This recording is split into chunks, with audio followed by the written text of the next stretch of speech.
Oh, welcome everybody back to the Catholic Pleb podcast. Today we're just going to have a casual podcast today between me and one of my siblings over here. If you'd like to introduce yourself. Hello, I'm your favorite sibling. Oh, well, that's to be debated. But It's okay, I'm anonymous, so you can just admit it. no.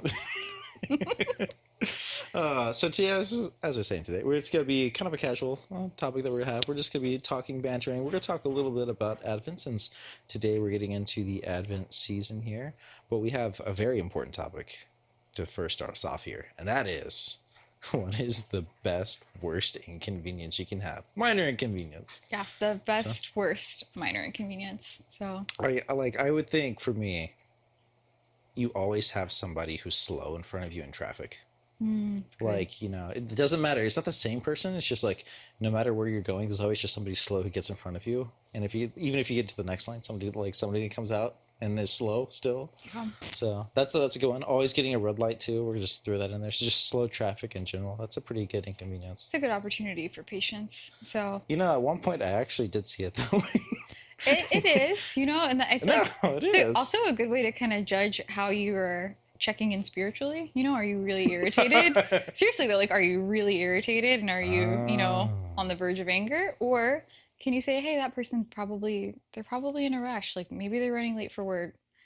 Huh. Maybe I'll say a prayer for them.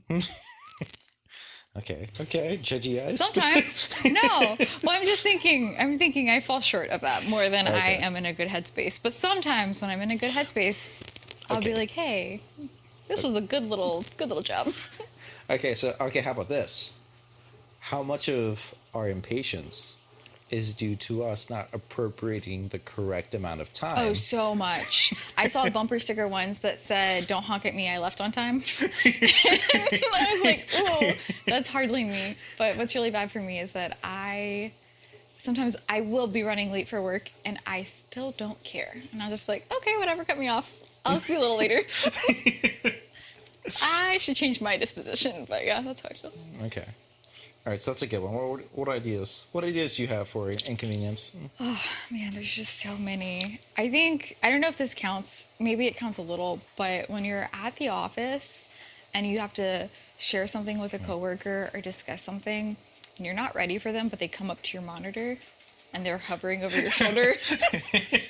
That drives me insane. I had one coworker who would do that all the time. And often I had multiple tabs pulled up, and some of it's financial information that not everyone has access to. Yeah. And I would just be like, can you give me 5 minutes, please? Like, I will call you when I'm ready. But yeah. Okay, another one. Being in a confined space and somebody farts. That's disgusting. It's so gross. It's happened so many times on air travel. Ew. And you're like, I have 2 hours of this. That's rough. This tin can is so smelly. Sometimes I'll go to confession. I'll immediately be like, should I have chewed gum before? I don't know. Sorry, Father. Forgive me, Father, for I have I'm not sorry chewed if gum. I'm messing. So, yeah. I don't know. I feel like there's gotta be tons. Like, for me, technology is super frustrating too. So it's like always getting pop-up messages when you're trying to do something. Never having Wi-Fi when you go to the grocery store and you pull up the grocery store app to see what you need. Oh, well. That drives me absolutely nuts. So I stopped doing that because I hate the apps. I feel like apps used to be useful. They used to be things that convenienced you. It's like, oh, that task that you really could use, but you need a calculator. Oh, your phone has that. It's an app. Useful. Now it's like, everybody wants you to download their app. So it's true. like filling up your car with fuel, an app. Buying groceries, an app. But the app for the grocery store is really convenient if you can get on their Wi-Fi, because it'll tell you what aisle your desired object is in. And that, I had to ask for help today. I couldn't find the breadcrumbs. And I, as a millennial, hate nothing more than talking to a stranger. Talking on the phone, talking to a stranger. I'm not about it. But I had to do it. I just go back and forth in the aisles. Mm-hmm. I did that. 4 times. No, I did and then three. Just going I did times. 3 sweeps, and then I started seeing the same people over and over, and I was like, "You're getting creepy. You just have to find someone." I feel like it's less creepy if you are a girl. Maybe. Yeah, I feel like as a guy, I have to be careful. Yes, you Everyone's do. like, child Yes. predator. Yeah, that's true. Yeah. Although, We all yeah, have our cross to bear. you we know? all have our cross to bear. So, yeah, I don't know. I'm kind of against the app, the raging amount of apps that everybody is asking you to have on your phone. Yeah, I'm. Yeah, I'm ready to. Maybe I'll clean some out this Advent. Yeah. Maybe that's part of my Hey, journey. yeah, good, I good average definitely topic, am. yeah. I'm definitely down to unsubscribe from some emails, so that's gonna be part That's of my interesting. journey. I don't know what to do with my email. It's so overgrown with like Mm-hmm. subscriptions that I didn't even realize I subscribed to. Mm-hmm. No, I agree. It's really annoying. Which is also not my fault, because whenever, I don't know if you realize this, but if you sign up for some of the services that you pay, when you You get just an go to a email? restaurant and they're like, oh, would you like this via your a printed receipt, or would you like this via email? And you use the email option, like it saves your account They across spam you. all the devices. So whenever you pay a tab anywhere, then they just spam you with emails because now you're a part of the system, which is like, well, this is horrible. Yeah. I did not ask for this. I think I get around 100 emails a day, and they're not Yeah. from people. It's just buy these things. Just bots. So, yeah, and some of it I willingly subscribed to, and some of it I didn't. Yeah, So it's time to too much. hitting that unsubscribe button. Yeah. Let's see. Technology certainly has placed a bunch of burdens on us that we yeah. didn't have. And this is something we were talking about before the podcast, and just like how when we were growing up, like technology was limited enough that we could still just exist as human beings. But now that we're growing, and now that we're, of course, like we're older and we're in the age that we're in right now, you have both the ability and almost like an obligation to do things that never existed in our lifetime beforehand. Like, not even just like this didn't exist 50 years ago or 100 years ago. It's like within our lifetime. The last 30 years. Yeah, in the last honestly. 30 years, things have changed. Yeah. And particularly with like cell phones and being available for people. Well, I can remember when we were growing up and instant chat just became a thing. In order to talk to a friend, to get online, you would literally have to hop on a computer, turn it on, let it start up, and then you would have to log in. So there are so many steps are involved. Whereas now, anyone can send you a text message at at 2 a.m. and like Bing, it goes immediately to your phone. Yeah. So, Oh, wow. I remember email. I remember when everyone was like, oh, email. So cool. Instead of sending somebody an actual piece of paper, I can send them this email over the interweb. Oh, do you remember when like the chain emails were a big thing? Send this to 10 people or you will die. You'll have bad fortune. Actually, yeah, wasn't our family into that? I feel like that was just a thing. Everyone was spamming everyone. It was so bad. I feel like or not your grandmother. That'd be our grandmother. Not our grandmother, but your godmother was really into those and would send them all the time to What our are you father. talking about? Really? Yeah. I don't remember that. Yeah. Maybe. Yeah, I know we had some family members that were really into that. But I never understood how that, like, how do they even gain popularity? Because it's like, it's technology. How can you be superstitious about a new thing? It was Not just, even an old thing. It was the idea of superstition, and then, I don't know, there was like some horror movie that came out when we were younger. Oh, really? But like 3 days or 7 days or 8 days or some amount of days, an inordinate amount of days, where you had X amount of days if you got the phone call, then you were going to die. Oh. Fear mongering. I'm thinking of when you guys were wanting to be... I don't know what your motivation was, whether it was trying to be cool in high school or what, but you guys saw The Ring. Not to be, rude. First of all, that is when I learned I cannot do the genre of horror. It is not for me.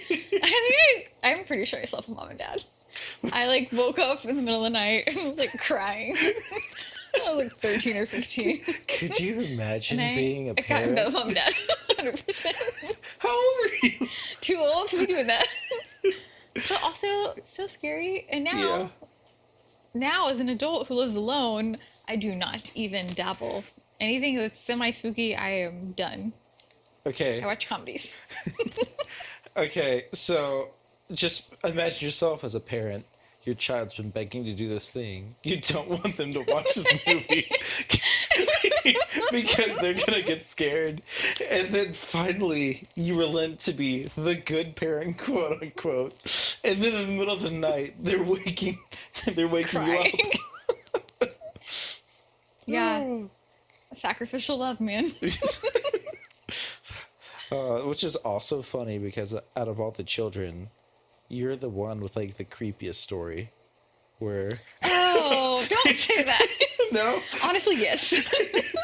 I would die. I would literally die if I had a kid and they did that to me. It's hands down gotta be the scariest thing I think our parents have ever lived through. I mean, mine is like medical emergencies and that kind of stuff, but... Oh, yeah. We also had our fair share of those, but... Okay, you want to share that story? Yeah, I do want to share the story. Can I tell it? It's okay if I Yeah, can't. no, you can. I think it's so funny. All right, so, like, when we were younger, apparently my sister, like, sleepwalks. Or Not used anymore. to. Not anymore. Used to. I went through a spout as a child where, yeah, I just would talk in my sleep and I would walk, I guess. Yeah. Which sounds terrifying. Also, question mark, what happened at sleepovers? Did you ever have any stories from that? I didn't do it all the time.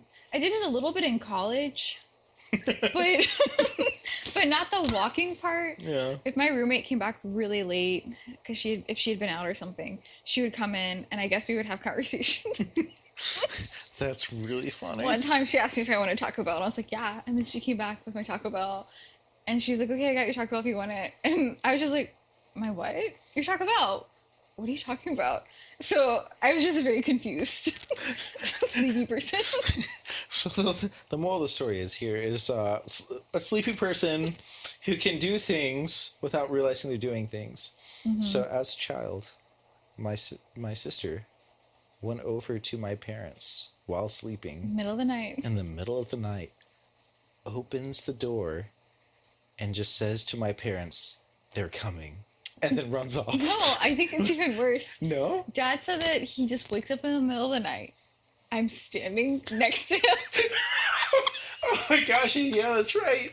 I'm standing next to him. And he says my name. Is everything okay? And I just whispered, they're coming. And he said, what? Who's coming?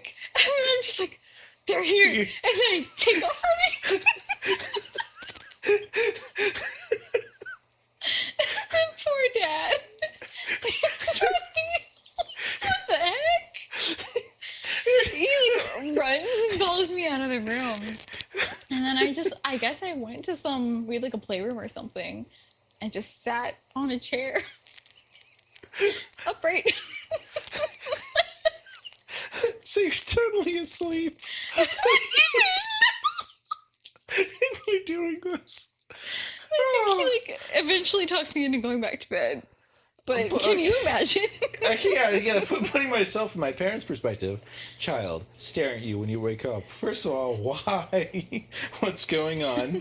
Then just whispering you they're coming, and then whispering they're here. Terrifying. I don't know whether I'd be like, is it aliens? Yeah, probably. That actually probably started Dad's alien. Maybe it did. He went through a weird time when I was in college. He was on an alien, like documentary, They phase. still watch a bunch of He alien still stuff. likes them, yeah. But maybe that's what started it. He claims just because they help him fall asleep. Hey, who knows? Maybe I had an encounter with aliens. I just don't remember it. Yeah, I don't know. I think I'd be calling a priest, being like, yeah, that's true. That's true. What do you think of this? I'm pretty sure it was just something developmental when I was young, where my brain just didn't really turn off when I was asleep. Did you watch, like, the, what was it, The Sixth Sense, or was it, what was that movie called growing up? The Third Kind? No, that seems scary. Sense. No, I think it's like Sixth Sense, and it's about the aliens that can handle water, yeah, and the kid with the asthma. Is that what it's called? I thought it was a Sixth Sense. Something like that. I remember that being a really good movie. Yeah. I actually remember that being a good movie, too. Mm-hmm. And the kid had asthma, which actually well, I guess, I don't know. Yeah, no spoilers. People should know what it is. It's so old. Yeah, yeah. But yeah, so that's a really funny story. And man, all circling back to like the horror movie when you came older. Yeah, man. no, absolutely not. I cannot. Yeah, I listen to when I'm really tired and I'm driving, because I have to drive 2 hours from when I fly to get back into town. I will turn on the Exorcist files. That freaks me out. Absolutely not. Well, yeah, that's the point. It's like crash and die, have a little adrenaline pumping because you're listening to the Exorcist files. I don't know. That sounds terrifying. It gets really intense. I just get so creeped out. I get so creeped out. I can't do it. I don't know. I get creeped out even if like I'm not putting any of that kind of stuff in my mind. It's just me. Because sometimes my dog will wake up in the middle of the night and she'll just growl or she'll bark or think that like someone's in the apartment, and it scares me to death. So I'm pretty sure I was with you once. Your dog just started like barking. Like she was dead asleep, then she just starts barking at something. It's terrifying because she gets scared. I don't know. Sleep Probably with two doesn't help that rosaries you next haven't to had my this place bedside. blessed, have you? What? Have you ever had this place blessed before? I blessed it with like the chalk from church. Oh, that's true. It's Oh, blessed well. chalk. You see my numbers. Yeah. It's some ancient script. I can't read it. I've actually never done that before. It's something my church does that I really love. A Every lot year. of people do it. It is actually like a traditional thing. I'm here just for it. never encountered it before. I love it. I still have some leftover chalk. You want it? Oh, interesting. Does it still work? Does the holiness wear off? I don't know. I feel like because it's a New Year thing, right? It's blessed every year, for the new year. But we've got 1 month left, so never too late. Oh. Yeah. One of the houses, not mine, but one of the houses, somebody did die in them, so. Oh, wait, where you live? Not where I live, no. You're just saying that in general there is a house where someone died. Yeah, well, like, because it's not just like a house; it's all housing that we live in that is provided to us. In the area where you live, I'm confused. Yeah. So like, oh, okay. Well, we have the company that we have, since it's so remote. They like have housing that they rent that's specifically our housing. One of the houses that the company rents through, somebody died in. Yeah. And they haven't been able to fill it. I wonder why. You think it's haunted? I don't know. I don't know. That's actually interesting. Do you believe in hauntings? That is actually an interesting question. And I was a hardcore, absolutely not. You can't have a haunting. It makes no sense. But then Sensing a butt. But I listened to Matt Fradd on his podcast, Pints with Aquinas, and listened to Aquinas's explanation. And it's like, oh, I guess you can. Is it during a haunting, according to that explanation, is it a person who's passed or is it like a spirit? So it is, so first off, it is like infestation is something that is recognized and is fought, or not, I don't know, fought. Like you can have an exorcist come and bless your house, or a priest can bless your house. But if you need to have a special particular blessing because it has been infested, then that's a thing. So that was something I already knew of. That's scary. It is. Well, I mean, don't give demons rights in your life and you're fine. So just never sin. Well, I mean, that's probably an important point. Is that like it can't just happen randomly, right? I mean.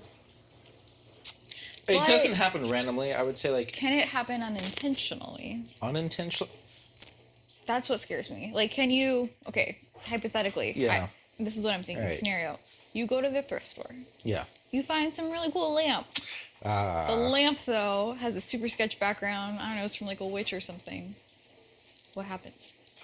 The answer is yes. There could be an obsession with a particular object that causes infestation. Are you protected by the chalk? Maybe. I don't know. So, like, a good holy lifestyle is very powerful against. So, like, if you actually believe in your faith, you're trying to grow in it, and you're growing in virtue, and then you're typically, like, that is a great aided defense. Like, having your home blessed. Having your home blessed multiple times, because you should have multiple times blessed. Having holy chalk, having holy things, saying prayers, so that the space that you live in is a holy place. Should you keep holy water at home? I thought about doing that. Yeah, I have holy water. I don't have and holy fun water. fact, unless they've changed it, according to canon law, and so long as it doesn't fall below 50% and you refill it, the water that you put in there is made holy by the water that exists. Oh, you don't have to refill it with holy water? Infinite loop of holy water. We have, I don't know if this is every church or if I'm just not observant, but my church has a dispenser for holy water. No, there's literally, obviously. Honestly, you need to pray for me if my church doesn't have a tabernacle. That's why I don't know if every church has this one, but No, but there's a dispenser for holy water. yeah. There's a little spigot and everything. So I actually had a friend recently who was going on an international trip, and she was like, "Oh, I want some holy water before I go on this trip," and she had a hand sanitizer pin in her bag, and she went and dumped out the pin, and she was like, "Yeah, I'm gonna spray this on the plane." That's and actually you know what? I was like, "That's a good idea." not a bad idea. Not a bad idea. But yeah, but do most churches have somewhere where you can get holy water dispensed, or is that? I think it's up to church to church. I Yeah. don't think all. Oh, yeah. I don't think the church that I've seen some churches that I haven't seen at least readily available holy water dispensers. Yeah, I But want to. usually you can ask a priest or a deacon. Deacons can make holy water. Yeah, So that's a cool thing. I didn't know that until I was in college. that's cool. I don't Yeah. know if I knew that actually. Yeah. And like I was telling you, another cool thing is like in the eastern part of the faith, they have the priests that one time a year they are all supposed to go to the nearest body of water and bless it. So they're like sanctifying the waters. Hey, I'm here for that. That's cool. I mean, that's cool stuff. Yeah. I've always wanted to bless the sea. That's funny. Turns out you can if you're a Byzantine Catholic. That's fun. Yeah, I think I might Yeah. get a little So, like something for by the door. yeah. I don't know. Yeah. I'm just feel like sometimes I'm like, oh my goodness. So again, like if you're living, okay, you're living a good holy lifestyle, Mhm. right? You know, that is a great deterrent from any evil, really, in the sense of just like, Is it though, or does supernatural. it sometimes make you a target? well, I mean, you're definitely a target in the sense of just like you're gonna have spiritual warfare, Yeah. but in the sense of having like curses, or in the sense of having like some object that's maybe cursed or something like that, or Yeah. being obsessed over by a demon, Mm-hmm. then like that's a great aid to you. Now you may still have issues, but then you just call I a know. priest. All I know is when I get creeped out and it's middle of the night, I just grab my rosary. Oh, that's good. Yeah, just pray a decade, fall asleep, Also, that in my hand. the brown scapular, great spiritual Oh, really? defense. Yes, great spiritual defense. But I mean, that's a devotion. Like you have to actually be devoted to that. It's not just What like do you have to do for that? Do you wear one? I do. Yeah, Yeah. I do. So you have to get enrolled, but that's just getting enrolled. What does that mean? Oh, like you actually enroll within the scapular program, which means like a Seriously? priest, yeah, a priest says a particular blessing over you, and then because what happens is like it's not just like a mystical piece of cloth. You're taking on the habit of a Carmelite, so you're actually taking a part of their life on okay. you, which and then comes with the obligation that you have to choose some form of prayer that you do every day. So they have things like the Little Book of Mary or something is they're like recommended, but then I do it like a different prayer. I was gonna ask, what do you do? I do a rosary. The rosary every day. Yeah. So it's actually obligatory for me, Yeah. which is maybe had I done this a little bit later in life, maybe I wouldn't have chosen it because one of the Can you change it or no? I feel like it's kind of a cop out, you know? It's like you make a vow. I was like, I will pray this every day. And it's like, well, I will get somebody to help me to pray something else every day. So I feel like it's like kind of a cop out. But there was a very holy saint. I mean, that's a very silly way of phrasing it. There was a saint who prayed a rosary every day and like made a vow to pray a rosary every day. And at the end of his life, he says, I regret making that vow because there's something to say about choosing to pray the rosary as opposed to being obliged to having to pray the rosary. And That's that he lost that whenever he made, to some degree, because you could pray 2 rosaries. But he lost it to some degree. Though in my life, I have not felt remorse for that, though, because I feel like it's something that keeps you very grounded. Mm-hmm. I feel remorse when it's 11:40 at night, and you I'm have to like, pray the I have to pray the rosary." rosary. Did I pray a rosary? I did pray a rosary. You told me. Yeah. Okay, good. Yeah, Yeah. no, because it's really hard. But also, I guess a good thing too is I've like you make the mistake. It's like anything. You make a mistake enough, and you're like, I don't want to do that again. So I really tried not to. I try to make sure I prioritize getting that prayer done. I don't know. I mean, I don't think I have commitment issues, but the idea of committing to But something for the rest of my life, that is so intimidating. so here's the thing. I think I know people that like said they'll pray a Hail Mary. Something that's really? not like super intrusive. Something that's not like 20 minutes long. Yeah. Yeah, well, you see, that's the thing. God bless the Dominicans. You know? You know, they're holy people, but they understand like brevity is beautiful. So the Dominican rosary, well, one, it's the rosary, right? Hmm. So most, at least, I guess Western Catholics would be the people who have the rosary because it's the Western tradition. But we've added a bunch of devotionals that aren't actually a necessary foundation of the rosary. So like they're good things. They're very good things to have. Like the Apostles' Creed, I think there was like a Marian apparition that Mary said like if you reciting the Apostles' Creed is a sure way to keep yourself from saying heresy. Hmm. So it's like, oh, that's good, but that's not a part of the rosary. That's an added devotion. Um, Saying what else? Because you just have to say the Our Fathers, you have to say the Glory Bees, you have to say the Hail Marys, Obviously. obviously, and then towards the end, you don't have to say the Salve Regina or the Hail Holy Queen. Same Hmm. thing, just different languages. One's in Latin. Yeah. One's in Latin. So the Salve Regina, which the Salve Regina is beautiful. You but don't have to say that? no, that's not a Oh. part of it. You just have to say. I love that though. It is It's beautiful. so pretty. If you Yeah. pray Liturgy of the Hours, though, you can pray it every day because it's a night prayer, which is the shortest of all prayers. And Liturgy of the Hours, which is also a fun fact. Didn't know this until I started praying it. They don't take an hour long for the prayers. So Liturgy of the Hours is not like every part of the Liturgy of the Hours takes an hour to say the prayer. It's just a prayer that you say throughout the days, or it's like on specific hours, at specific hours. I just thought it was 3 times a day. No, no. Like that is like what most like laity, I guess you could say, do. But the Okay. Liturgy of the Hours, like it actually you have office, then you have lauds, which is I think it's lauds. In the morning, you say you have morning prayer. Then you have like mid-morning prayer. Then you have afternoon prayer. Then you have evening prayer, and then you have night prayer. And I think that's all of them. Yeah, I only do night prayer. And I just started that. Yeah, it's really good because you know it's very short. It's easier to consume. It's not so like rigorous in the sense of like it's going to take you a commitment. So like Office, that takes me around 15 to 20 minutes to do. Oh So wow. it's a little bit more. But I like it because if all I pray is the Office, then I've said Psalms, I've read Scripture, and I've read a new piece of like pious work that's done by a saint or some unknown person. So it's like okay, I've gotten like everything that I want to have in my life. If that's all I get to, it's just the Office. But you So- don't ever just do that.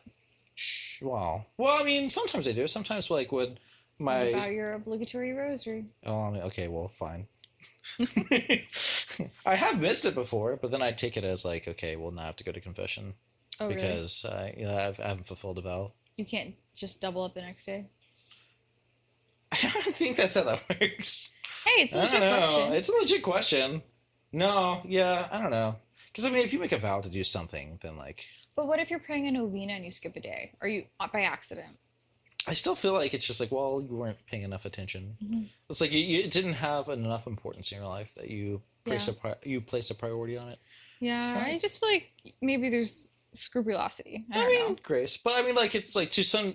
So like my point that I think of is just like, well, you could have set an alarm on your phone. You could have multiple Oh, alarms no, on your for phone. sure. Like they're like if you really were like this is something important that I want to do, then you can make it happen, You'd right? make a way. Oh yeah, yeah. I've literally just forgotten before, but then I I've normally, forgotten before as I just well, usually yeah. will start it over. I mean, it's Same. 9 days, so Yeah, it's not the usually I'm hardest like, thing. well, we'll just start over, and It's not like it's a 33-day consecration and then it's Doesn't like on hurt. day 32 you forgot to say this one thing. I am doing a 54-day novena, like rosary novena, Yeah. and I definitely am gonna do my best not to forget for that because that is a much bigger obligation. I don't know. It's just like a lot harder if you have to start that over. Yeah. No, I understand. You That's know? painful. So The pain, the sadness, the sorrows yeah, of forgetting. the fear. That's become one of the things I do. I try to do first thing in the morning because I just know that Yeah. if my day gets away from me. Speaking of which, have you said it today? I did. Okay, good. Yeah, absolutely. I did. I don't know that it was great, but I did it. So You know what? That's a part of prayer. that's actually. yeah. Sometimes, I think it's important. but I'm doing it with Hollow, and Hollow makes it so easy because if you're trying to do any prayer any day, you just build it into your routine, and you will get the reminders on your phone. Yeah. So if you Which is if, very if you do helpful, forget it, and then also at the end of the day, because I do like night prayer, I have some other prayers I do at night. you click on your little routine button and it shows you whatever you missed. So there's just That's nice. there's a few safety guards so that you don't accidentally forget completely. But even with Hollow, I have one day. Maybe I just forgot to put it in my routine. I don't remember how I missed that one novena, but That one novena. I don't know. you have a bunch of Actually, novenas it might have been the novena to Saint Therese, and maybe that's why I didn't get my flower. Hey. I don't know. That could cool. be it. It's I cool. don't know. What's really funny is I have seen Saint Therese work faster than I ever have before Interesting. for guys discerning the Dominican lifestyle. Oh, to become Dominicans? Yeah. and like in favor of them becoming Dominicans or no? Oh, no. she was like, nah, She's nah, just stealing nah, all bro. the Dominican applicants No, Wait, what do you mean? for married life. Oh, really? Yeah. Guys looking at discerning like Dominicans. Like, that's like the most heavily active I've seen Saint Therese. Interesting. It's with guys who are discerning the Dominican life. My And question. They just like, nope, a rose for you, a rose for you, a rose for you. I love it.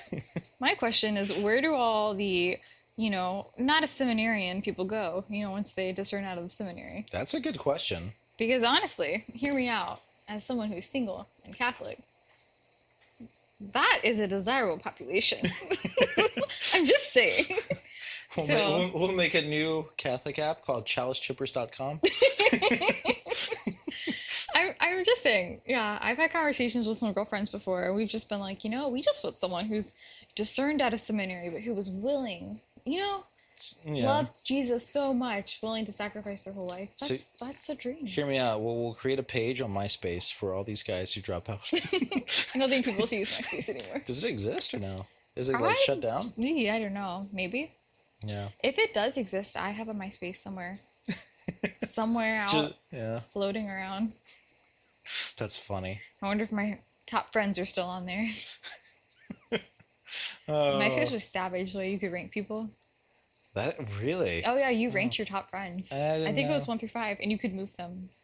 See, I've never really loved social It's media. a great way to know if you have beef with someone. Oh. You're like, whoa. No, we're no longer top friends. I thought we were besties, but now I'm number 3.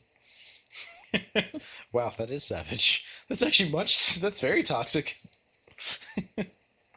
Oh. That's funny. All right, so like all this ties back into Advent. Does it though? Yeah, I don't know, but we're gonna see where the Holy Spirit leads us. All right. Well, you got demons in your life. You need I don't want them. I'm trying to avoid them. Well, you have a really creepy statue of faces, It's a pretty statue. Also, right under it, I've got a very pretty picture of Mary, Lourdes, another little statue. We got Mary up in her, and I've got a rosary right here. So we be packing holy items in this house. it's from Jerusalem. We're protected. Oh, yeah. Sancta Terra. Well, I guess it doesn't have earth in it, does it? No, I don't think so. I mean, that's fine. That would be cool though. Yeah. But yes, Advent. Awaiting the light of the Savior in the world. Is that what it means? I wonder what Advent actually means. That's a good question. If I were like a really good person, I would know that. I know what like Gaudete means. Okay. Which is well, that's important for the Advent season because you have a Gaudete Sunday, which is where the priests they wear their pink dresses. Dresses. Okay, vestments. It's fun to make fun of them. Is that the third or the second week? Third, I believe. The third, yeah, which is a commandment to rejoice. Like it's not actually a suggestion; it is a command. Rejoice. But Advent, that's a good one. I don't know. I'll have to look that up. Tune in next time. For what does Advent mean? On the next episode, we're going to title it Burning Questions. Hey, that's good. But yeah, so we're waiting the light of the Savior, and like that was very heavy within the homily that we went to on the first Advent Sunday was that, Christ is coming to the world, the light of the world, and that where the light is, darkness can't exist because the light comes in and dispels the darkness. So like that's on the topic of demons and dispelling demons. That's true. Yeah. Just the idea of not giving them too much power. Like we shouldn't be afraid. So yeah, no, we're called not to be afraid. Yeah. So that isn't that a big thing that John Paul was very very much so championing as do not be afraid. Yeah. Honestly, Needed, very needed championing in this world. Do not be afraid. Yeah. But yes, but also, there's you talking about like being very busy and being like we're in an age where we have this really weird dynamic with technology because I don't think we have healthy relationships with it. But that we need to cultivate silence in our lives and like this lessening our obligation to technology, like lessening our obligations to emails, to text messages, to calls. I feel like that's also a top, that ties in kind of there. Yeah. Block, block, block. Is that what you're suggesting? What? Block, block, block. Is that what you're Yeah. suggesting? Yeah, so just see if you're listening to this, just don't answer any of your friends. Actually, no, that's terrible advice. No, but I No. think honestly just establishing a healthy relationship with phones, right? Like one is do you always have your phone on you? Or like are you always like, within the grasp of technology? Mm-hmm. Or like are you cultivating some space away from it? Because like in this time we're it's a time of hopeful anticipation, right? That's what Advent is. We're looking forward to presence. I mean, we're looking forward to the birth of our Savior. Yes, we're looking forward to the coming of Christ in the world, and we have this hopeful anticipation, right? And part of that hopeful anticipation is one actually anticipating it, which means that we need to carve time out of our lifetime, right? We need to carve space into our life to remember God. And then one also just enter into the season of the church. Like we're no longer in ordinary time. We've now gone to a new sacred space within the church where we're called to actually relive this moment with Christ, where the Jews who were being oppressed by foreign nations were awaiting a savior to redeem them and a savior to come and set things right. Which I feel like we can parallel that pretty well with technology. We oppressed in a sense by technology where we're always attached to something. Like at least for me, because I go to work. I work on a computer all day. Oh, same. I'm answering emails. I'm looking at my team's messages. I'm constantly on a screen. Then I come home, and then what I want to do is seek refuge from work and watch stuff on my phone or watch stuff on my computer or on my TV, or I want to like seek refuge from technology into technology. With you more know, technology. with more Sure. technology. Yeah, I'm not trying to like carve any space out. So I'm kind of living honestly kind of an inhuman lifestyle. Like the human lifestyle didn't have all these things with it. Right? We had a more simplistic lifestyle before all this. So I feel like carving part of my advent's going to be carving time away from technology and setting healthy boundaries. You know, um, so I mean, I guess it's a good question. Like, how do you think you can set healthy boundaries with technology? Whew, that's tough. I think a good place to start is just like using timers on your phone. Like if you have an iPhone, you can set timers on the social media so that after X amount of Mm, time per day, it kind of shuts that app off. And you can you can do that. oh yeah, I have it set on mine for Instagram and for Facebook. It's just you can pick how you want to organize it, and I have mine just Instagram and Facebook as social media, Hmm. and I allot myself 45 minutes a day, which is still a good chunk. So, Yeah. and if I exceed 45 minutes in the day, it will turn it off, and then I have the option of doing 1 minute more, 15 minutes more, or just ignoring. Hmm. I have some friends that will do the timers and then have another person make it password protected so that in Oh. order for them to ignore, they have to get the password from that person. Oh, that's really cool. So, yeah. So it's kind of forcing yourself to have some self-control. And then also there is the what's it called? Do not disturb mode that you can do on your phone. Yeah. And Yeah. mine does that Monday or Sundays through Thursday evenings. It's on do not disturb from 7 p.m. till 7:30 in the morning, and it's like the best thing I've ever done. I love it. Yeah. So I think That's. I've got mom. Mom will come through, so Hmm. she calls me. I'm just like, if there's an emergency, I probably need to know. But Yeah. yeah, That's good. Do I come through in yours? Because I texted you before. I don't I do not think you. disturb. I think you, mom, and dad come through. Okay. Maybe. But not the other siblings. Maybe Momo. They're just not important enough. I don't know if our grandparents come through too. It's a good thing that it'll I'm listen just to like, this if podcast. there's a family emergency, I want someone to be able to reach me. Yeah. We do have a dog that is Making a lot of noise. rummaging in the background, trying to get comfortable. It's a hard life being a first world dog. I think she's nested. Oh, that's good. I think those are healthy boundaries. Yeah. I don't know. I find that I actually have bad boundaries when I'm all alone with technology, and when I'm with people, it's so easy to just be like, "Oh, my cell phone's in the other room. I didn't realize this for 3 hours." Yeah.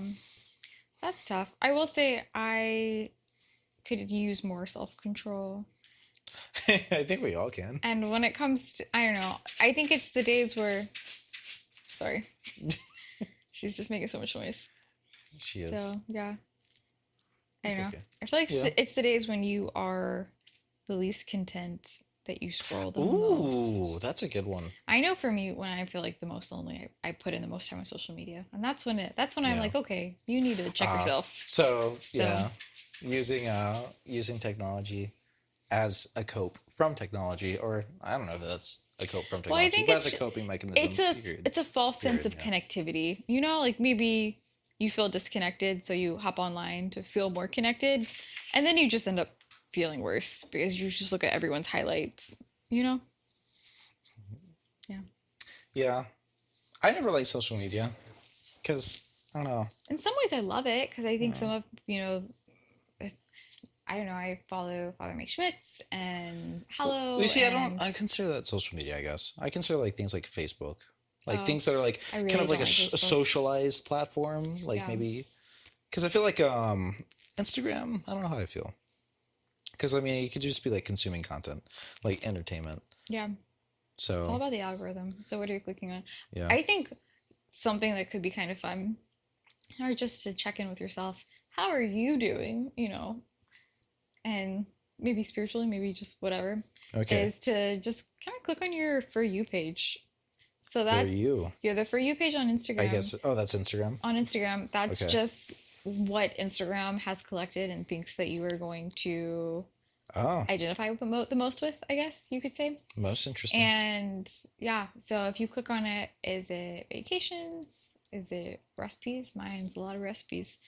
But then also, like, I have a lot of Catholic content on mine, which kind of Yeah. makes me really happy. Aw. So I click on it, and it's just So- like nuns and Father Mike Schmidt and like all kinds of other stuff for. Okay, that's But good. I mean, on the flip, like it could be scantily clad women. You know, like it could be. It's Do literally. you have scantily clad women it's coming up? not. No, actually, mine's getting real crunchy. So mine's just like how to make organic tallow face moisturizer. So it's wild. Yeah, my Instagram doesn't But- populate anything because I don't have a personal one. Yeah, you I need to only- work on that. Yeah, I only have the podcast Instagram, Yeah, which I am not the greatest at, but learning how to do. yeah. Maybe. I don't know. We can work on that. No, I think that's a good idea. I think those are really interesting things. I didn't realize that you could do that with your iPhones. Oh, the timers and stuff. Yeah, setting timers. That's actually really good. Very It's cool. helpful. You can. There's even a work timer. I was using it for a while, but then it kind of backfired. Oh, Where you can set your phone to a work mode, yeah. so you won't get text messages and you won't get phone calls Oh, unless it's yeah. from certain assigned people. So Okay. you can whoever saved in your contacts, you know, you can add them. But then I was having people call me that I work with that I didn't have listed as a contact. So like I was Yeah. missing calls from finance and maybe someone on my project that I don't really want to talk to, but I probably need to answer the phone call from. So I turned it off. But yeah, you can make it work. Okay. It's kind of cool. Also, That's isn't cool. it kind of ironic that we have our phones and we're trying to figure out how to not use them? There's a little irony there, right? It's like, Yeah. hey, how can I make myself less accessible? Here's this Whoa. phone, but Yeah. I don't want it to call. Remember Yeah. when we were growing up, people, like, you loved your ringtone. You know, you would put so much time and energy into picking your Oh ringtone. my gosh, yeah. I do not know the last time I had my phone ringtone on. Is I it even- just something that our generation does? It's just silent. Oh, mine's silent all the time. Mine doesn't Yeah. even vibrate. Like mine is just if I lose my phone, good luck to me. It is gone. I almost always know where it is though, so because I'm very connected to it. But Yeah. Yeah, I mean, it's just like, It's, we've come really far. it's interesting because like everyone that I can think of, like nobody has their phone where they can hear it. Also, no one does the custom ringtones anymore. Because you remember growing Yeah. up, you would literally like take so much time to find like that one song, and you would Yeah, go to or the for like one. like when you can pick it for particular people, so every person Yeah, had you their had it own customized. individual ring. Yeah, Now I it's do. some Yeah. random ding ding ding, whatever.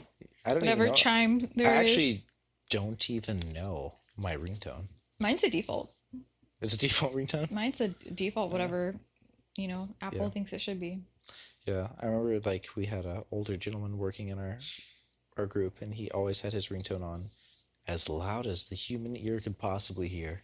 That's crazy. And yeah, I remember that being very jarring in the office because all of us just don't even have our ringtones even Oh, like yeah. on, so I everything's quiet. feel like that's our grandfather. No, Don't know, no, no, no. it was very similar. He was about the same age too, so Mm-hmm. uh His also lights up, which is just yeah, that's jarring. also a thing, yeah. Yeah, It's like they want very loud, and it starts to flash, and all of the senses have been disturbed. all we need is smell. I don't know what we can do for that, but That'd be cool. A Catholic phone that does incense. hey, that actually is I much actually more wouldn't hate pleasant that. Yeah, than what I thought of. So yeah. But yeah, Advent.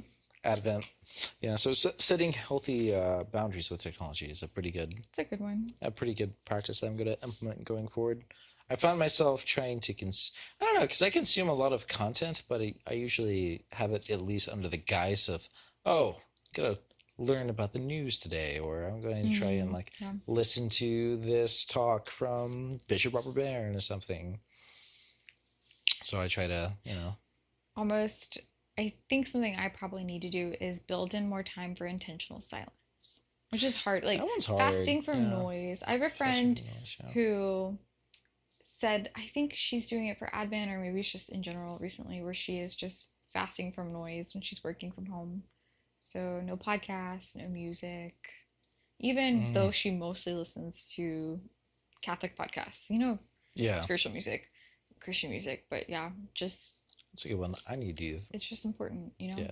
I definitely am trying to carve out some silence. Well, like ideally, it'd be time not of just silence, but of meditation. Yeah. So, Mm-hmm. but like actually, like I don't know, it's kind of hard because like with my church that I have, it's not open. It's always locked.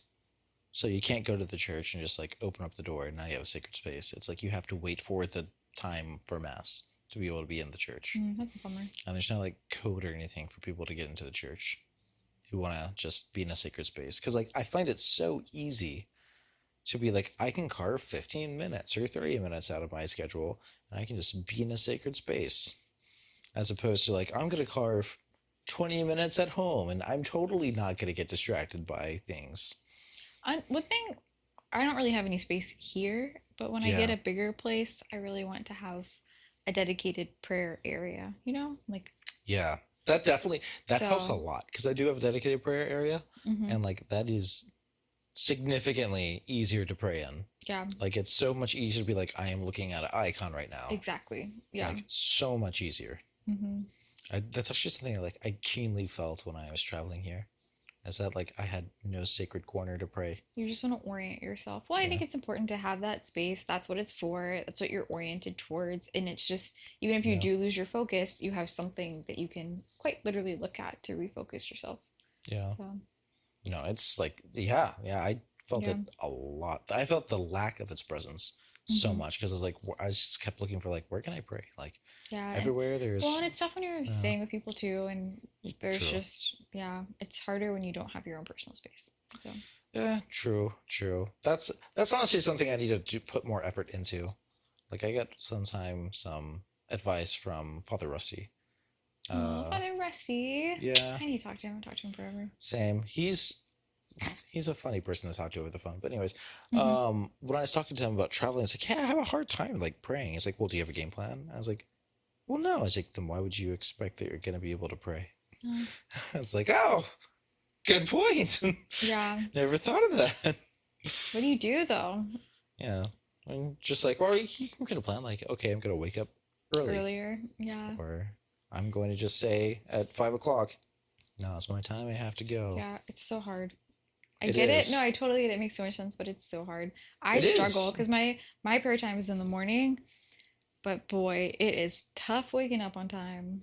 It's Mm. when that alarm goes off, it is miserable. It is miserable. And not only that, but it's just like, man, I like find myself like falling asleep when I'm praying, Yeah. and then I'm just frustrated at myself. So, Um, but yeah, that is hmm definitely difficult. That happened to me quite a bit.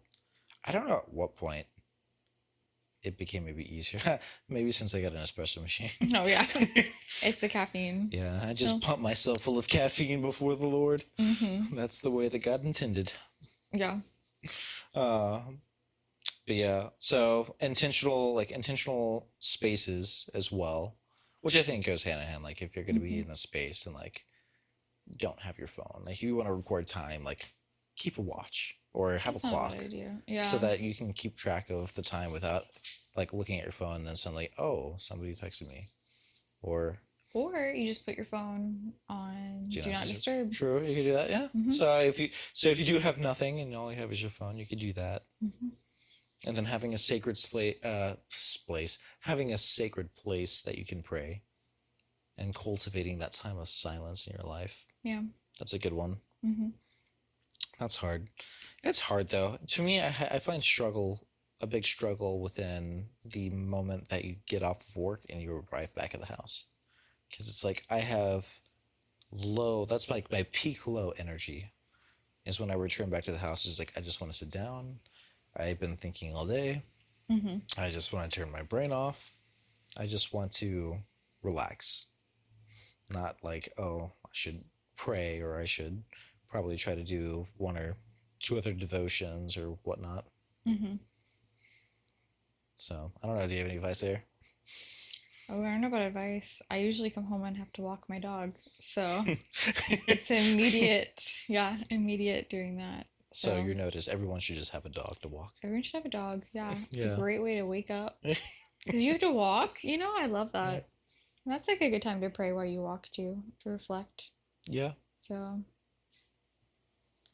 yeah, but I don't know. Afternoons are tough, especially this time of year, because it's dark and you come home and you're just tired. Yeah. The lack of sun really takes it out of me.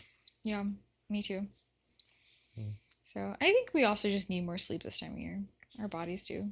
That's an interesting That's thought. yeah, that's my medical advice. I have no medical background, but I'm I an certainly expert on Instagram doctor advice, health holistic medicine. So well, very if very Instagram had interesting. degrees, I would have probably an associate's. Wow, how very studious of you. So yeah, Oh, but I think those are some pretty good things to take for Advent. Mm, build on that more, maybe some well, how do later. you think Advent should be different than any like regular Oh, time? that's good. Well, And one, like should you have goals? Should you tweak how you pray? What do you think? that's a good one. That is a very good one. I think like one, you need to treat it differently, which is maybe kind of a silly thing to say to the question, but it's like, no, like actually do something different. So like the first step is to realize like you're no longer in like normal time, ordinary time. You should be treating this time differently. Should you have an Advent An calendar avid or wreath. wreath or calendar? Well, I don't want to say you should because I don't have one. So I yeah. haven't pulled mine out, but actually, maybe after this we can go do that. We can pull out my candles. Yeah, yeah. I don't think it'd be a bad idea to have a Advent wreath. Well, I mean, of course, that's not a bad idea. hmm Um, that actually might be a really good physical thing to tie you to the season. hmm If you have an Advent wreath, then like tie your devotion to the wreath to where like whatever you do, whether you hmm have a devotional or something, because I do think you should be carving out part of your schedule looking different. Should also be that you're picking out a specific devotion that's helping you into the season. So like you should be picking up a devotion that's different, that leads you into hopeful anticipation, that leads you into silence, that leads you into being able to like listen to God. It kind of breaks you out of your routine. So like there should be something different about this time. That makes sense. And then having your Advent wreath, I think could actually be very good because then you can go to your Advent wreath. you can light the candle of the week that you're on, and then you can use that time to pray or do whatever it is. There's a missionary couple at the church that I go to who I absolutely love. They're amazing. They have like a million kids. They're so cool. They're so on fire, but they're also very normal. Uh, And last fall, or I guess it was last winter, during Advent, I was dropping my dog off at their house because I was doing like a class at the church, and they live right by the church, so I was dropping okay. off her, and it was Advent, and they asked me if I wanted to like stay with them while they like lit their Advent wreath. And it was Oh, the cool. sweetest thing ever because they lit their candles and then they, as a family, sang O Come, Emmanuel." And I was Oh, just like, goals! Oh my gosh, it was so cute. It was so sweet. But that was oh, just a that's really good. interesting way for as a family to then make it Yeah, not a just as different individuals. season. Yeah, and it was the Yeah. whole family and they were singing a song together and it just felt very reverent. So Oh, that's really cool. so Yeah. then after that I started by myself, lighting my little candle. Like singing the song. But it was really, I don't know, grounding experience, if you will. So because Uh, it just makes the season feel special, yeah. you know? Oh, that's really good. So yeah, I would That's a great idea. recommend buy some candles. Might freak your roommate out, but sing a song. Yeah. Well, I already light candles in my room, There you go. so. That's very sweet. Yeah. I'm kidding. Yeah. Well, I don't know. I have icons, and like I feel like icons, especially when it's either That sounds morning pretty. and it's dark and it's evening when it's dark, like they go together so well. Oh yeah, I could see It's that. like ice cream and a cone. I really want to get some icons. Ah, Yeah, I really would like to get one. Get a pretty one. yeah. I think it'd be nice to have like the Holy Family, Oh, really? an Yeah. icon of the Holy Family. But I don't know, like, where do you get them? I've I looked mean, on there's Etsy. places. Yeah. What? I've looked on Etsy. You looked at see. You could. Well, I mean, the thing about an icon though is like you really want to get it from some religious or Christian group that Yeah. understands the importance of an icon because it's supposed to be a living prayer. Mm-hmm. So, and what that means is that the person who created the icon, why they made it, was intentionally praying. Okay. Okay. So, like, that's important because like now like you have like this physical piece of Catholic art that's been imbued with prayers throughout its creation. So it becomes a living prayer in your household. So you want that. You want that beauty. So like somebody who understands that, like maybe a local Catholic artist could Sure. could you could commission them to do that, which is good because then you're helping support their lifestyle. Ooh, question for you. I don't know. This might be a tricky one. Yeah. But what makes an icon an icon? Is it because I always think of a certain style Oh, of interesting. art? I think it's I very think so. orthodox. But Yeah. can you have an icon that I don't Well, know? I think like form and matter are important, right? Like a tree has to have the resemblance and the material of a tree to be a tree, but a bush is not a tree, even though they have the same materials. Mm-hmm. So the way that their existence is expressed, which you could say is the art form, is important because like a statue is not an icon. That's actually very Western. Mm-hmm. And Oh, interesting. yeah, Okay. so you don't see a lot of like statues within Eastern Catholic churches. You see lots of icons. Really? They don't have statues? I don't know if they don't have statues, period, but they definitely don't use them nearly as much. Hmm. That's very Roman. Okay. Yeah, it's a very Western Catholic thing. So when it comes to like icons, like okay, statue's not an icon. Okay, well, what about a picture? Like what about the 16th Chapel, Mm. Michelangelo's? Like, is that an icon? And that gets a lot closer, right? But I think the answer is no, right? Yeah, It's a different style. I think I would say no. Like and it's not like it can't. I don't even think the answer is like it can't even function as like an icon. Like you can still definitely pray with that image, but it's just different. Sure. Like, and I feel like it even like its existence is different. Like its existence is to communicate a beautiful truth of just like God stretching out over the heavens to try to touch and meet Adam, and Adam's very lazy response to God, and how he's very minimally with minimal effort like lifting up trying to come to God like represents like a truth that happens within our faith. I don't think, is that what it is? Is it No. minimal effort or is it just his human weakness? I mean, I think it could be I think I've heard multiple it. things. I think I've heard it described before as like it's just weakness. But His yeah. weakness. He just looks very lazy. Like he's like he's able to rest with his arm propped up, and he's just like, just barely lifting his hand. It's so funny how different things can be interpreted. Yeah, 'Cause I do don't think I've felt both that of those before. are Yeah. both good. Those Yeah. are both compatible interpretations of one another. Because it could be like part of his human weakness is his drive and ability to do things that are good, which means that he can't really properly pursue God. Yeah. But the thing is, like, that's not something you're necessarily going to pray with as a devotion. Sure. Right? Like, the image itself it doesn't lend itself to devotion towards a particular saint. What do you mean? Well, it's just like that image, right? It's not like you're going to have a picture of the Sistine Chapel, and that's going to be something that you pray with God. Like, it's not going to be like an image of the Holy Family, where you're just like, like that image calls you to mind of the Holy Family.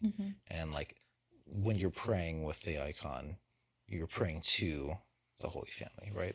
Because in a sense, like, their image is present within the icon.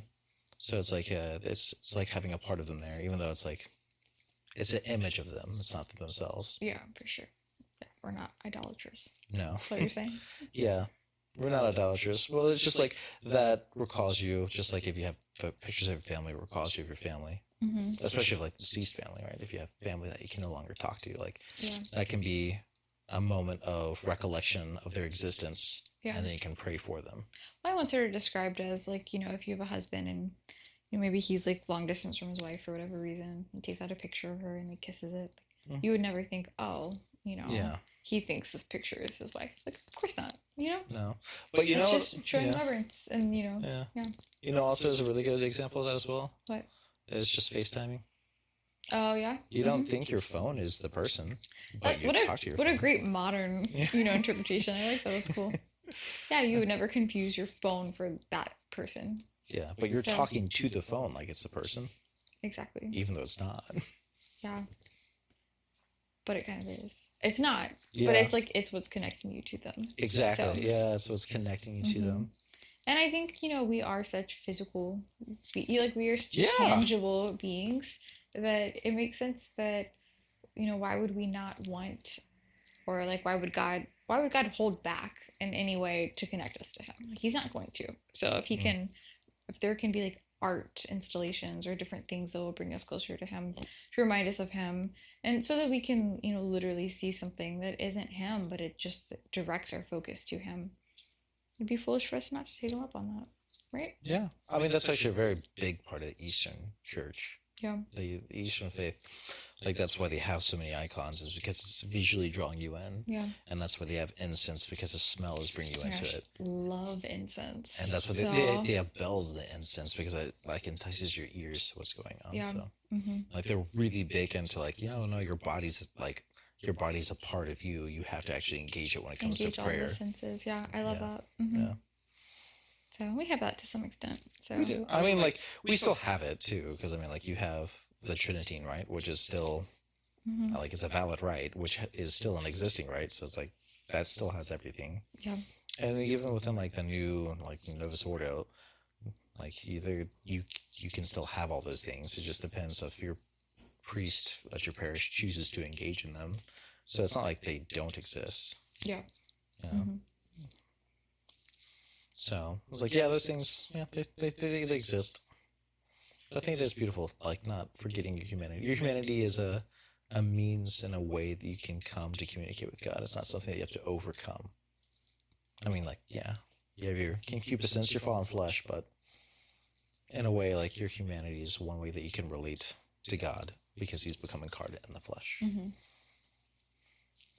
Which is interesting. Like, that's part of like a little bit of what I was reading in the Philokalia. Oh yeah. Yeah, it talks about like how God can do anything. Like, he can do it. He made us out of nothing, and he can do that. And like, and then he became incarnate of his own power. So it's just like how God is all powerful. Oh yeah. Yeah. So, what about you? Any spiritual readings you want to share with us, or spiritual readings? Well, I've been obsessed with Father Jacques Philippe. I know. I was just trying to plug you in. I know. I don't know. I mean, I just reread Searching for Maintaining Peace. So which it's is like just amazing. 1-star book, oh 2-star book. All the stars. It's all the stars. 12 stars. He's great though. So But it literally is just about peace. And I think what I really like about it is that it is very practical advice. I So like that. just, Yeah. I think sometimes as Catholics, we can get really theological, really heady. And it's just like, okay, well, what do I actually need to do? And he kind of tells you, like, this is what you need to do, you know? Okay. So yeah, he opens it with this really cool metaphor that is just like if you imagine that you're looking out at a lake and the weather's really calm and peaceful and it's at nighttime and the lake is reflecting the moon, the lake can be representative of our state of peace. And the calmer the lake is, the more beautifully it reflects the moon, the more well it reflects the moon, the way we can reflect God. But if the lake is disturbed, Mm. it's not going to reflect the moon in the same manner. And it's just like that's why it's so important for us to have peace in our lives. So Yeah. it's That's good. just very tangible metaphor and it makes a lot of sense. So, but yeah, it's about peace. It's about surrender. It's about what does surrender actually look like, and That's good. The introduction to the vet life is very like that, oh yeah, where it's like, hey, this is not just like theology, but it's actually useful information. mm-hmm. Like literally at one point in time, it's like when you go to receive the Eucharist, here are like 9 different things you can do. Oh, Like, interesting. so Yeah. it's like all the way to like the day before you are gonna receive the Eucharist, you should be preparing in this way. So it's like, oh, that's good. And there's all sorts of stuff. Like when it comes to prayer, he talks about like here's some advices, tips, like call to mind God's presence, which I think is actually kind of cool because I've been in prayers. It's like let's all take a moment to put ourselves before the presence of God, and it's like, huh, that's exactly what Saint Francis de Sales is talking about. Mm-hmm. Or there's like imagining God is one of them. So there's a lot of like really practical advice along with a theology. Is that like imaginative prayer? Or is that different? I mean, I think it's probably a form of it. Mm-hmm. I don't know if it's like that in itself is imaginative prayer, but yeah. it's like it probably is leaning itself, or it's lending forms of imaginative prayer to being able to engage God. Yeah.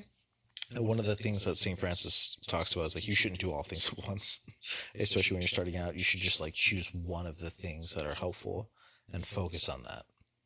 Yeah. What are the things, out of curiosity? Well, those are two.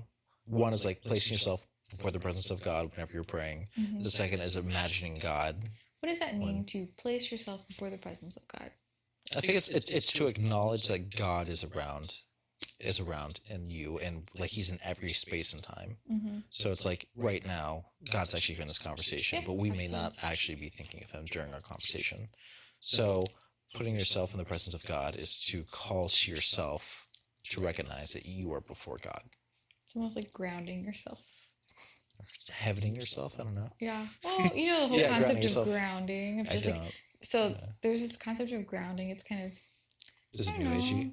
I don't know if I would even say new agey, but it's kind of crunchy. Maybe I would say crunchy. Okay. And it's just kind of like helping orient yourself in like a space, or Mhm. stay connected to the earth, where you literally just walk barefoot. So walk barefoot on the beach, or just like literally Physically grounding yourself. physically grounding yourself, and it's supposed to somehow help with energy or whatever Oh, interesting. waves.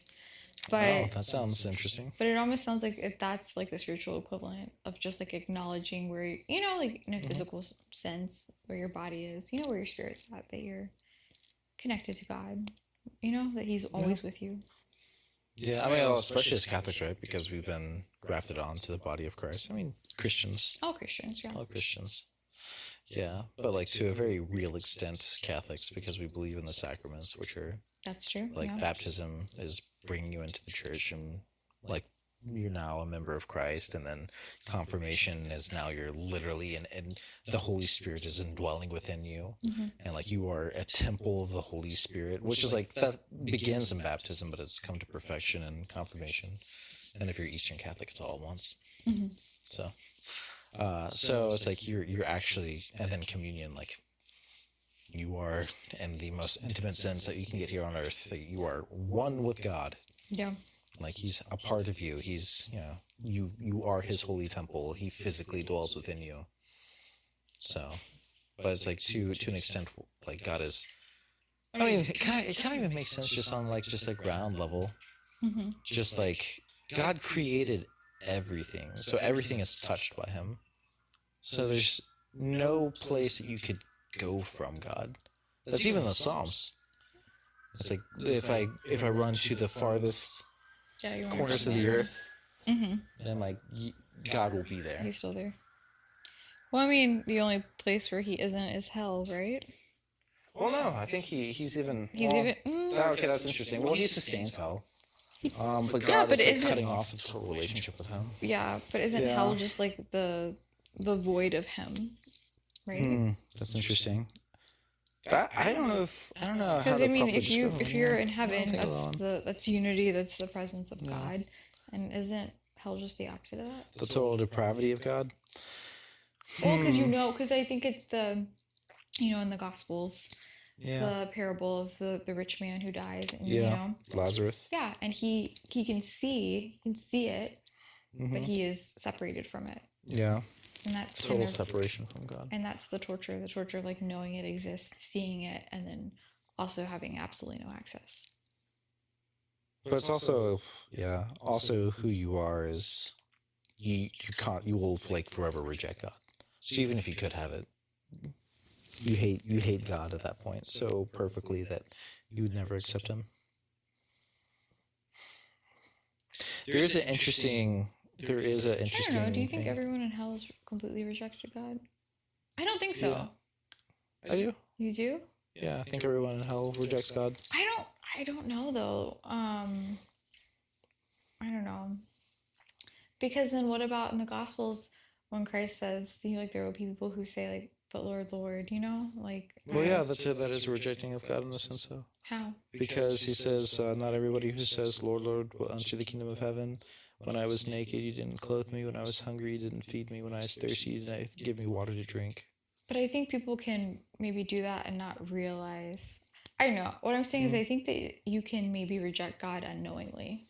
I think you can. Think that you're doing the right thing, I think, well, everyone, like, in hell, so, like, being very specific. But I mean... Everyone in hell will reject God perfectly. They will You with think so? knowledge. Not everyone who goes to hell may be doing it with an intention. I guess I'm kind of confused. Yeah, so, like, people who are alive on Earth who reject God, but unintentionally, not actually directly, they can end up in hell. Yeah. And when they're in hell, then they will know of God perfectly, and then they will choose to reject him. I don't think so. I think that in hell, it's just too late. Like, you can want to choose him, but, like, it's too late. Right? Because why would your disposition change? Well, your disposition doesn't change. It's being brought to perfection. Because even though you're not directly rejecting God, you are rejecting who he is, like, at a fundamental level without knowledge of his person, right? The whole idea of I was hungry and you didn't give me food is that you reject the notions of love, like true notions of compassion and love. Love that would cause you to go outside of your way and inconvenience yourself to feed someone because, like, they're hungry and they need food. You see their pain, their suffering. So you're rejecting God at some level. Maybe just not perfectly like you would know. I mean, I don't disagree with that. I just don't. I guess I don't understand how, like, that would change when you go to hell. Because I think a lot of people fall short of the glory of God, like we all do. Yeah. And do it unintentionally. Oh, yeah. So, but I don't think that, like, even if that person was to go to hell, and obviously these are just my opinions. Yeah. That I don't think suddenly you go to hell and you're like, oh, I hate God. I think it's very possible that you can go to hell and be like, oh my gosh, I messed up. I don't know. So the things that I would point towards, like, for my understanding, would one be demons and two also saints. So if you think of a saint who is trying to master a virtue, let's pick St. Paul out. St. Paul struggled with patience, right? He was a man of passion. Right? He rejects John Mark because John Mark is imperfect and didn't fully fulfill his duties as he was supposed to. So that became a big rift between Paul and John Mark. I don't think it just said that he was imperfect, though. No, well, he I think the issue was between them that he went back home for his parents, so he abandoned tending the gospel, which made Paul super upset. So he wasn't fulfilling what he was saying he was going to do. So then when that happens, Paul becomes super upset with John Mark and refuses to take him back on as a part of his mission. So then Barnabas takes him on, and then later they get reconciled. Yeah. So I've been told. I think that's kind of it, sort of.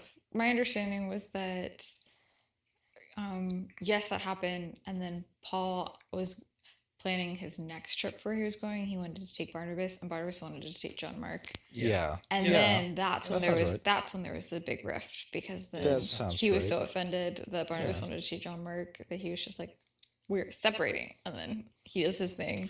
Yeah. Barnabas does his thing with John Mark, and Yeah. eventually they are all united. But yes. Yeah. But anyway, okay, back to the virtue idea. But the idea of like Paul struggled with the virtue of patience. But like there's no way that he doesn't have patience in heaven. So like at some level he attained the virtue. But then when he's in heaven now he perfectly has the virtue. So do you think vices are made Perfect in hell. equivalent of perfect Yeah. in hell? I do. That's interesting. So like you may have had the poor form notion of the vice of hatred, but then Are there any like doctrines or like catechism teachings that would point to that, or is this just something that you? this is something that I think This is of. just The a you thought. formation- yeah. Okay. But Okay, yeah. it It's also the idea of like the ideas of what I'm thinking of come from other sources though. Yeah. It's like the idea of like final unrepentance and like the fact that when you die now your state can no longer be changed. Those are things that have been outside sources. Maybe. I don't know. I just would think that my fallible, small, tiny understanding of hell would just be, I don't know, that you just like realize what you miss out on, and like that's its own hell. I think that's And, also true. and maybe like, do you even need for your vices to be magnified? No. And if you think about, I don't know, not that this is scriptural at all, because it's not, but like if you look at the Inferno, you know, the different levels of hell, you know, all kind of magnified whatever that person's sin was on earth. And I obviously, like, I don't think hell is the Inferno, but it's just an Yeah. interesting concept of, you know, it's not even, could you say it's those vices being perfected? No, I wouldn't say it's those vices being perfected, but I would say it's those vices being magnified. So you had the layer of hell where, you know, maybe on earth someone gave into their passions and were like swept up with their desires, and they're literally like, blown away physically, like the smallest gust of wind. Mm-hmm. I think maybe we're talking about the same thing in a different way. I don't Maybe know. so. Yeah. Well, maybe we are. But I wouldn't say that their hearts were like hardened towards God. It's just kind of like they are That's actually subject to interesting. they're subject to their passions, and it's just the Yeah. things that they let control them on earth and kind of are what torture them for Yeah. eternity. So interesting you say that because I was actually thinking about Pharaoh when God hardens Pharaoh's heart. That's interesting. Yeah. That concept is interesting. I don't So know. Dr. Brown, who is does some teaching on Hebrew, and he explains it very well. Mhm. And what he talks about is that there's actually multiple words used that are translated all as the one word, hardened. Mhm. And Dr. Brown, what he says is like the first thing that happens is not that God like hardens Moses' heart, but that he strengthens, or not Moses' heart, sorry, excuse me, Pharaoh's heart, that he strengthens Pharaoh's heart. So like what Pharaoh was doing to his own heart, what God does is he gives him strength to go further with it. Oh, Because really? he's abandoning him to his passions. Oh, that's interesting. Yeah, so the first thing is like it's like to make hard like cement. Mm-hmm. And it's just like he strengthens Pharaoh's heart. So it's like I guess he's rejected Pharaoh so much that now he's no longer giving him the grace to withdraw from his hatred, but he allows him to be strengthened in his hatred. I've heard something similar from Father Mike Schmitz that's just like, you know, God doesn't like actually like do anything extra to harden someone's heart, but he just allows it to be, you know? Yeah. So I think that's interesting. So I think it's a form of the way that I see hell is a form of that. Yeah. I mean, I think Paul says in Romans, like, I think it's first chapter, Romans just coming in really strong, where he talks about different people struggling with like sexual sin and how God just gave themselves over to their passions to die, basically, you know? And it's just kind of like, ooh, darn, that's a lot. It's a hard That's a saying. Yeah, that's a lot. But yeah, could be an interpretation of like, you know, hardening someone's heart or whatever. Yeah, and that also reminds me of the scripture of when Jesus says, like, he who has not, what he has will be taken away from him, and he who has more will be given to him. How so? Oh, because like talking about grace, like when you die, even then like what little you had here on earth when it comes to grace, if you were, if you're going to hell and you've chosen hell, then like the graces that you had that were keeping you from total self-destruction are taken away from you. So now you can just Hmm. even what you had was taken away. And for heaven, like even the little graces that you had towards heaven, Yeah. if you know you were saved and you go to heaven, then those graces are compounded and they come to fruition. Yeah. I don't know. It's a lot. It is a lot. I just don't think people. I think a lot of people end up. Okay. I don't A know. lot of people end up in hell. Just say it. Yeah. Well, I think unintentionally. I think it's so. just. I think that's actually really And sad. I think yeah. that's the scariest thing is that it's not that hard to get there. I mean, that's what Jesus says. He Yeah. says like the road is wide that leads to hell. Yeah, and especially now because I mean, just to take it back to the cell phones, we live in an age where we're inundated with distractions, and you can just Jill. distract yourself to hell. Honestly, you know. Now that is a really good topic for a podcast. Yeah, distracting yourself to You hell. can. I think. 'Cause you I can. think you can easily, especially nowadays, because it's just like, man, there's so much. We have so little quiet time, but there are so many distractions because you have to work and you have to pay the bills and you have to do the things, and it's just really Yeah. easy to build, to create, or or not even create, but just to find yourself in this lifestyle where you have very little or no time for what should be most important, for God. Like you're not cultivating that relationship. And maybe the people who are, and I'm not like I'm judging you, but maybe the people who stand to be like in the most amount of danger are the people who, go to church every so often and like they think they're checking the box. Like you yeah. think, oh, I'm good, I went to church, whatever. Yeah. And or even, I mean, this is a hot take probably. The hot take The portion. hot takes. I think we've talked about this before, but like people who just believe in like once saved, always saved. You think, oh, I accepted Jesus in my heart, I'm fine, I can do whatever I want, and live a life that is very clearly not what God says to do. And then that's terrifying. Yeah, that's terrifying. Well, I think which is also the danger of heresies. Mm-hmm. Right, the danger of heresies is that like people believe them as true. I guess I never thought of that. That's a heresy, right? Like, Yeah. once saved, always saved. Yeah. Right? We can say that. That is Very heretical. Yeah. So for the Catholic Church, true yeah. Catholic.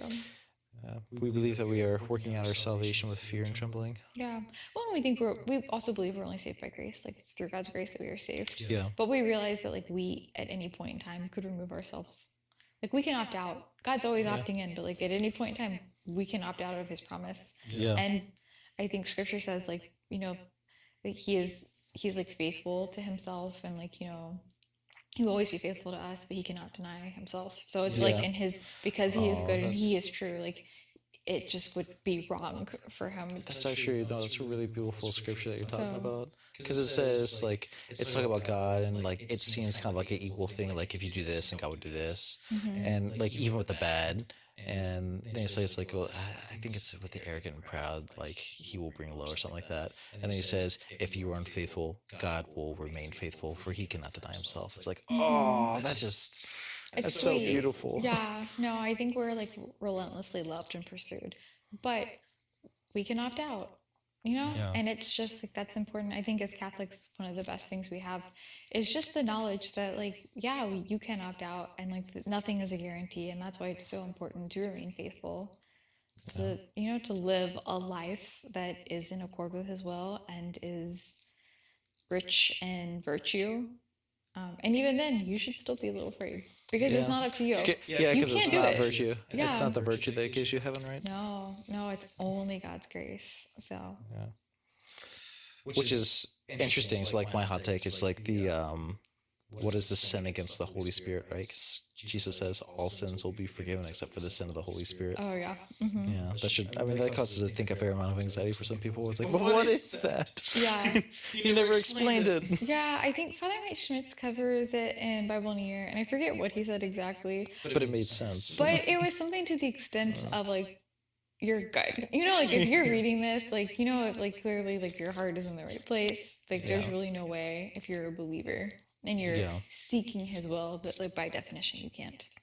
So I 100% butchered that, but Yeah, that's it fine. was to the extent of like, don't worry, you're fine. So it's don't kind of worry, like the whole idea of like, if you're asking yourself if you're a narcissist or not, you know, like that whole concept. So like, there's literally no way, because like you, by definition, they lack self-reflection. Interesting. I Different never asked pod- myself that question. Oh, okay. We'll talk later. Yeah. Different podcast episode, but Yeah. Yeah, because like my hot take is that like it's the sin of final unrepentance, but it takes a lifetime to cultivate. interesting. Yeah. So it's the final rejection of God's ability to save you at the hour of death. That's interesting. Yeah. Yeah. That's my hot take. That's a hot take though. Like that is. I need to research that one more. That needs to be an episode by itself. Hot takes. Hot takes. That really should be an episode. Hot takes. What's the most overrated holiday drink? Wow. Interesting. Don't you dare say eggnog. I love eggnog. I think a lot of people would say eggnog though. Oh, it's okay. The masses can be wrong. I think it's hot chocolate. Hot chocolate? I love hot chocolate though. Dang. I love hot chocolate. I think we do hot chocolate right. We make hot chocolate with milk and real chocolate. Most people buy those nasty little packets at the grocery store and they mix them with water. And that is disgusting. Water! They mix them with water. If you've ever gone to like a Christmas lights festival or like an outdoor whatever, and they're selling quote unquote hot chocolate and it tastes nasty, it's because it's water and powder. It's like Swiss. My hot take, ew. I mean, I would agree with that. Hot chocolate should be not even just milk, it should be whole milk. You want all the fat, you are here not to be skinny. So skinny's not the goal of the holiday. It's okay. You can get skinny at the gym, like work out. But good hot chocolate. That's good. I think the most overrated one is pumpkin spice lattes. No, I hate that. Don't you dare. I love pumpkin spice. I like it. I feel like it's overrated though. PSL, baby. No. It has to be done right though. A lot of times people make them too sweet. I've made pumpkin spice lattes before. I like them a lot. I just think they're overrated. Yeah, I know some people that straight up don't like them, but I love them. I like it. I like pumpkin though. I feel like people just have a unnatural hatred for pumpkin, an un-American hatred for pumpkin. I love pumpkin. As we The older I come get, from the the more I Americas. enjoy. You know, the older I get, the more I'm like, oh, fruit. That belongs in dessert. As a child, I would be like, absolutely not. Don't you That's dare. actually funny. Don't you dare touch my dessert with fruit. But now I'm like, My favorite desserts are fruit. Like my favorite desserts, like one of them was like when you, it was a Portuguese thing where they had like this like crispy, like almost like sugar cookie, and in the center is like a date preserve. Interesting. Yeah, Sounds good though. like those are like my favorites. I don't know. I can get down an ice cream sundae with a banana. I mean, that's also Absolutely. delicious. I love ice cream. Like, wait, is that a split? It's a banana split, not an ice cream banana sundae. split. But yeah, same thing. Wait, isn't that the same thing or no? Ice cream sundae No, and you're then right, banana yeah. split. But yeah, I love a good banana split. I like a banana split too. That's good. 100%. Hook it up. Did we always love those or no? No, as a child, I hated anything that had to do with like fruit, my ice cream. I'd be like, get away, get behind me. Get behind me. But now I'm here for it. So yeah, Although I don't like fresh fruits on my waffle. I do. I just want peanut butter and maple syrup. I think a lot of people would probably question the peanut butter part. Okay, that's fine. I'm That's a here little for strange. it. No, it's good It's though. okay. If you haven't ever done it, do yourself a favor. Put peanut butter on your pancakes. Put peanut butter on your waffles with a little dab of butter. Also with butter. You don't have to sacrifice. We're both and religion. Yeah, absolutely. Believe It's it. like Father, Son, and Holy Spirit of toppings. 100%. Yeah, it'll change your life. Thank us later. It'll also change your waistline. Moderation, don't even. Don't thank us for that. Need some extra protein in your life? You're not gonna get it, but do it anyway. I mean, you'll get like a gram or two, but it comes with so many calories. Yeah, it's not worth it. I mean, it's worth it for the taste factor. It's not worth it for the protein factor. Oh yeah, it's amazing. It's got this very nice balanced taste. Yeah, but All right, well I think that is good for this podcast. So, any last words or remarks? No, I think we can end it with a hot take. A hot take. Put peanut butter in your breakfast. Thank you. Well, that's it. Well, thank you guys for listening. If you like this, please subscribe or hit the like button or leave a kind comment. If you're watching this on YouTube or if you're watching this on podcast, please share this with your friends. And if you would, I have started up a locals page. So that is a social group they have going where you can interact more with a Catholic podcast. So I'll have that in the show notes there. So God bless you guys and have a great day. Thank you guys so much for listening to the Catholic Pleb podcast. Hope you enjoyed the episode.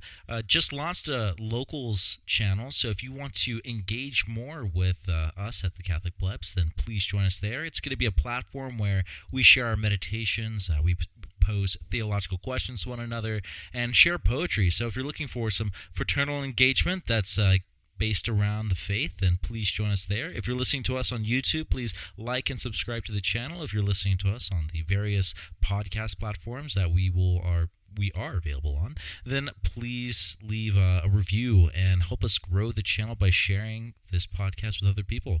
Thank you so much. God bless.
Thank you guys so much for listening to the Catholic Pleb podcast.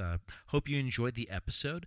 Just launched a locals channel, so if you want to engage more with us at the Catholic Plebs, then please join us there. It's going to be a platform where we share our meditations, we pose theological questions to one another, and share poetry. So if you're looking for some fraternal engagement that's based around the faith, then please join us there. If you're listening to us on YouTube, please like and subscribe to the channel. If you're listening to us on the various podcast platforms that we are available on, then please leave a review and help us grow the channel by sharing this podcast with other people.